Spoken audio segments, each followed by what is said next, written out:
Z ekipo smo zdaj prišli v vas Studeno pri Postojni, kjer se je domačin odločil izdelovati bio-oglje. Sredstvo, ki izjemno obogati kakovost zemlje in o katerem pri nas vemo zelo malo. Stane Vidmar je pri stari domačiji pripravljal vse potrebno za kuhanje novega kotla. Leskove sekance bo kuhal do 5 ur, nato oglje zmlel, ga aktiviral in pripravljeno bo za tresenje po polju. A pojdimo na začetek. Najprej nas je zanimalo, kaj sploh je bio-oglje. Bio-oglje je sredstvo, ki zelo dobro izpolni potrebe zemlje po obnovitvi, se pravi strukturo močno spremeni.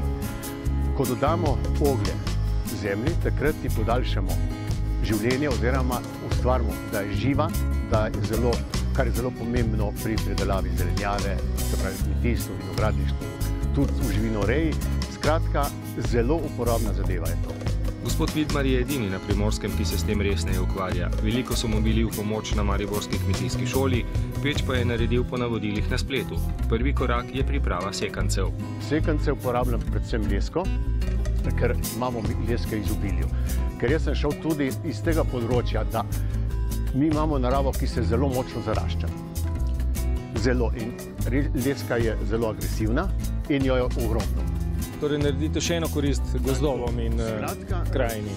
Tako se čisti krajini.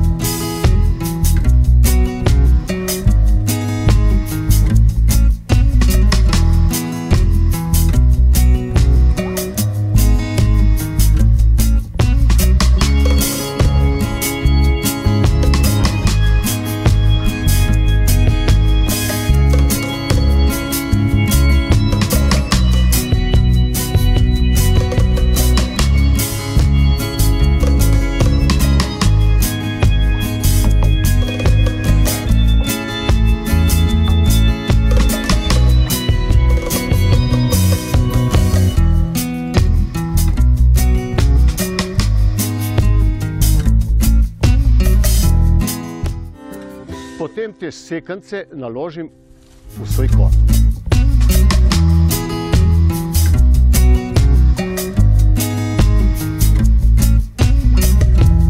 V ta notranji, ki ima volumen cirka 300 litrov, dam sekance do vrha, celo potlačim jih, potem ta kot vdignem, kapa na vrh se odpre, da spustim noter in potem kurim na vso moč cirka 4 do 5 ur.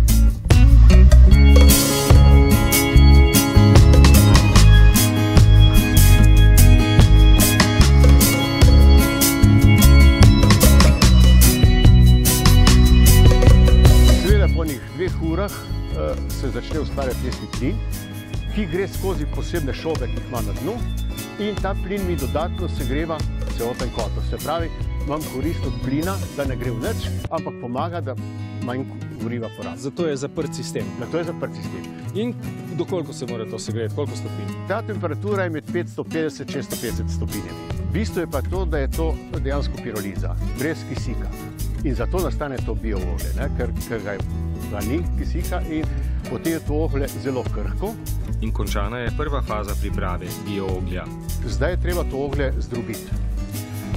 Zato imam jaz tukaj ta malen, ki lahko uravnavam tudi granulacijo, ker zaželena granulacija oglja je med 1 in 5.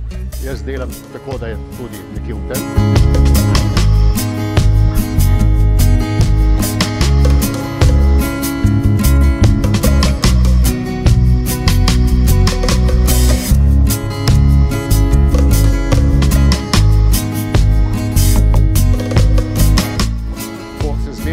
Ga ponovno stresam to kisto in potem ga treba aktivirati. Aktivira se pa tako, da se doda, to mora biti sam prve klase, kompost in pa seveda, jaz dodajam tudi gnojevko, ampak čisto gnojevko iz samih kravjakov, zmiksanih in pa koprive namočene en mesec. Vsem tem potem to zalijem, se pravi kompost, plus pepel dodam, tako da ima še mikrohranila. In to premešam in pustim stati mesec in pol do 2.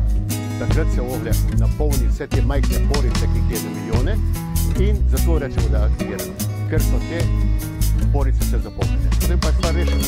In to oglje potem nekaj desetletij oziroma celo stoletij v zemlji, ker to je skoraj čisti zid in ne zgine nekako. Stane pravi, da je paziti, to ni gnojilo.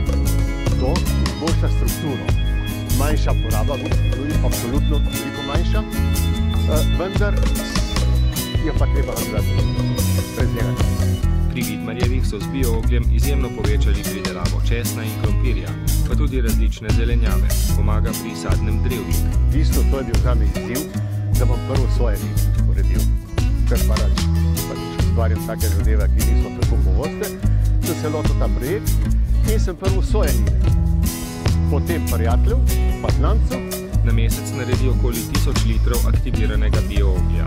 Morda bi v prihodnje proizvodnjo povečal in ga kaj tudi prodal, saj sem še mlad, zaključi.